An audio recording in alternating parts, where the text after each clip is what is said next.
จ้าบริทักทายกันดนแหละแบบปกติในจิพามาเบิงก้อนหน่อไม้กิมสุ่ม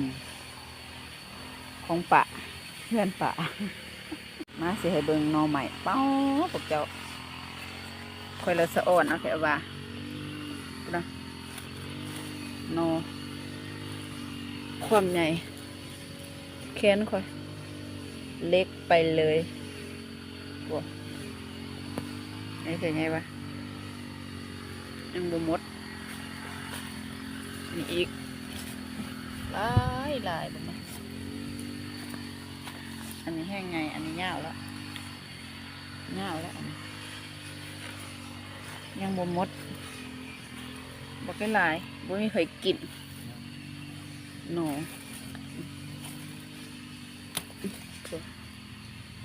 นอบอกไงได้เนี่ยพวกเจ้า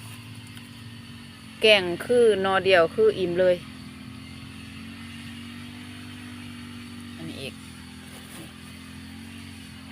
นอต่ำอยู่ในอีกก็มีบักหลายพวกเจ้าเอ้ยหลายแถหลายว่านอหลายอีลีอีโลนอใหม่นอยาวนอสูงนอเหี่ยวกับบักหลายถูกไหมอันนี้ก็นอนะเห็นปะหลายบุตรนอพวกนี่เพียงไงวะหันมาทางนี้บัดนี้สวนมาเขาเลี้ยนได้บัดนี้เบามาเขาเลี้ยนเป็นกะไว้ขายสมบูรณ์ต้นใหญ่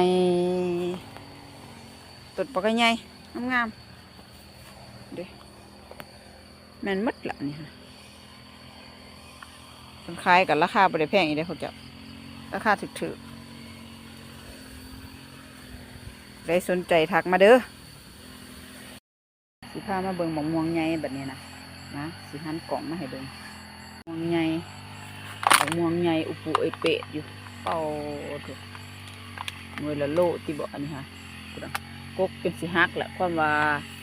มันหับมันนักบอลอนเจ้าหน่วยเว้ยหน่วยละโลอีลีนี่แหละเนาะ